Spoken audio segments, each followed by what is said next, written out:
Sejarah Tingkatan 5 Bab 7 Membina Kesejahteraan Negara. 7.1 Perpaduan dan Integrasi Nasional. Pembinaan negara Malaysia berasaskan perpaduan kaum dan integrasi nasional. Elemen ini menjadi asas kekuatan negara kita yang terdiri daripada rakyat berbilang kaum. Sejarah hubungan kaum di negara kita telah wujud sebelum zaman penjajahan lagi.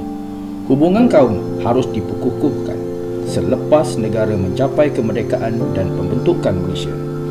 Pelbagai langkah dilakukan oleh kerajaan untuk memperkasakan perpaduan kaum dan integrasi nasional dalam membentuk masyarakat yang bersatu padu, harmoni dan sejahtera.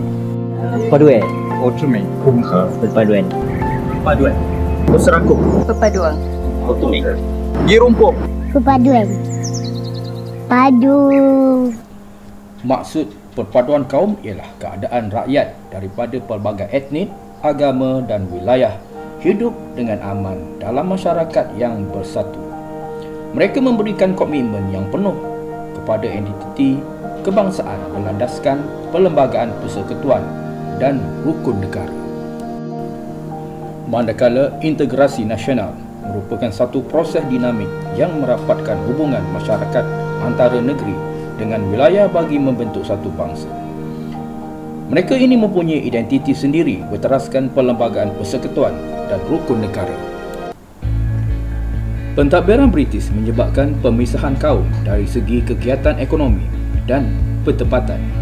Keadaan ini menyukarkan setiap kaum untuk memahami adat resam dan budaya kaum lain.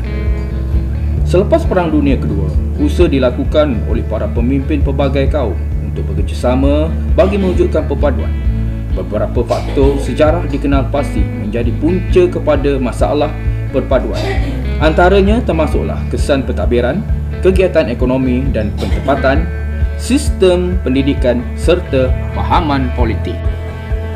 Kesan dasar British. Yang pertama, sudut pentadbiran.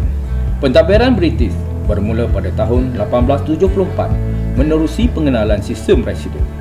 Dasar British yang mengutamakan sektor ekonomi menyebabkan pekerja dibawa masuk dari luar untuk bekerja dalam sektor perlombongan, perladangan dan perniagaan.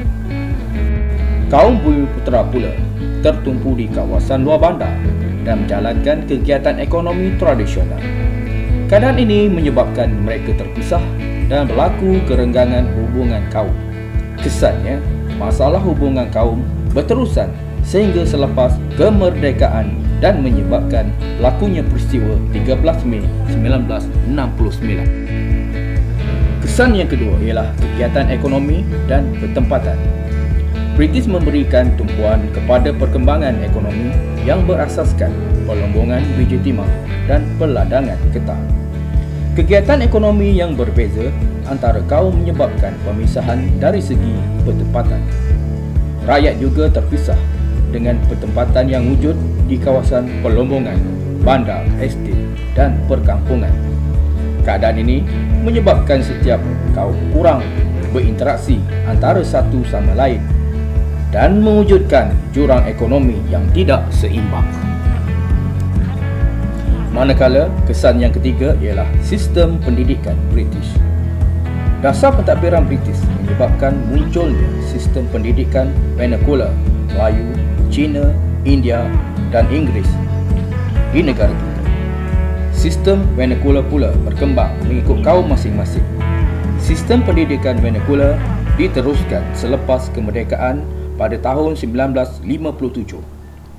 Pendidikan vernacular mewujudkan perbezaan pemikiran dalam kalangan rakyat berbilang kaum. Kesan seterusnya ialah fahaman politik. Fahaman politik berasaskan kaum bermula dengan penubuhan parti politik sebelum kemerdekaan hingga kini. Polarasi kaum disebabkan perbezaan kegiatan ekonomi dan pertempatan menyebabkan parti politik ini memperjuangkan kepentingan kaum masing-masing. Isu yang diperjuangkan berkaitan dengan bahasa, budaya, pendidikan dan ekonomi.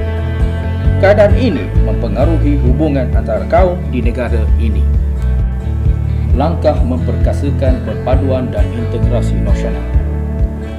Sejak mencapai kemerdekaan, usaha memperkasakan perpaduan dan integrasi nasional telah dilaksanakan secara konsisten oleh kerajaan dan berterusan sehingga hari ini. Usaha ini merangkumi bidang politik, ekonomi dan sosial. Dari segi politik, kerajaan telah menubuhkan Jabatan Perpaduan Negara yang terletak di bawah bidang kuasa Mageran. Jabatan ini berperanan mendraft satu ideologi untuk negara yang dikenali sebagai rukun negara. Kerajaan juga telah mewartakan pembentukan Majlis Muhibah Negara pada 18 Julai 1969. Majlis ini bertujuan menggalakkan perkembangan perasaan muhibah antara masyarakat berbilang kaum di Malaysia. Selain itu, kerajaan telah menubuhkan Majlis Perundingan Negara pada 29 Januari 1970. Majlis ini ditubuhkan untuk mengadakan garis panduan bagi kerjasama antara kaum dan integrasi nasional antara negeri dengan wilayah. Selain itu, majlis ini juga bertujuan memupuk identiti kebangsaan dalam kalangan rakyat. Seterusnya, kerajaan telah membentuk gabungan parti politik berbagai kaum untuk mewujudkan keharmonian dan kestabilan politik selepas peristiwa 13 Mei 1969. Samping itu, kerajaan telah menyelaraskan perkhidmatan awam antara semua negeri. Penyelarasan ini mewujudkan integrasi antara negeri.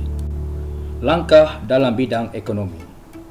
Kerajaan telah meneruskan rancangan pembangunan 5 tahun Malaysia yang memberikan tumpuan kepada pertumbuhan ekonomi semua kaum.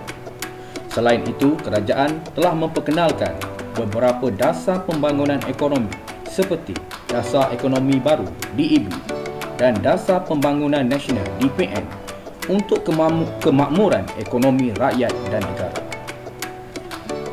Seterusnya, kerajaan telah memberikan tumpuan kepada pembangunan masyarakat luar bandar dan wilayah.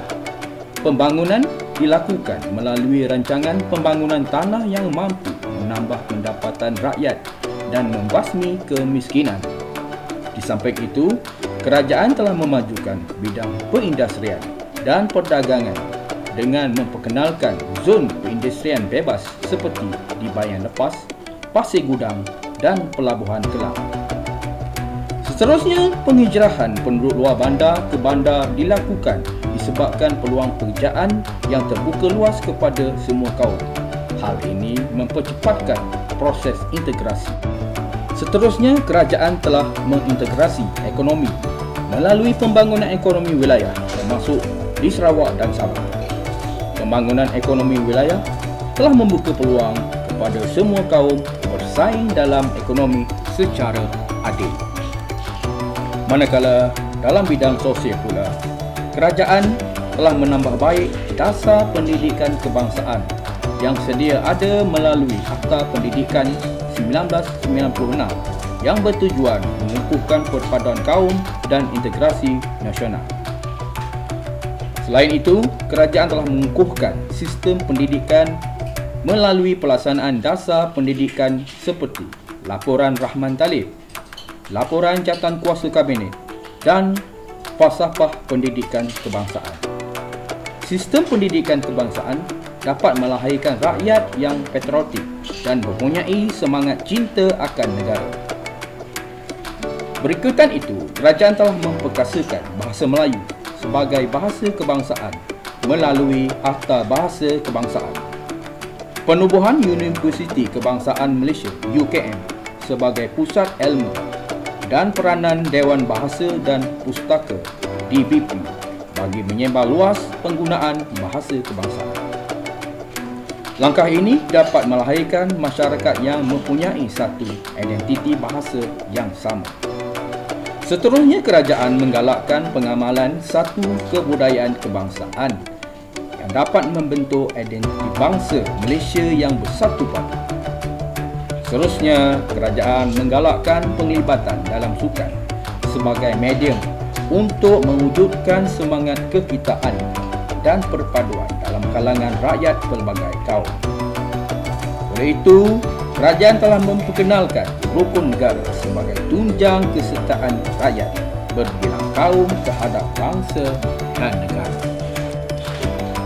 Kesimpulannya, pelbagai usaha yang dilakukan secara berterusan dapat memantapkan hubungan rakyat berbilang kaum di negara ini. Sebagai rakyat Malaysia, kita perlu menghargai kepentingan menjaga perpaduan serta keharmonian kaum demi kestabilan politik, pembangunan negara dan kesejahteraan sosial.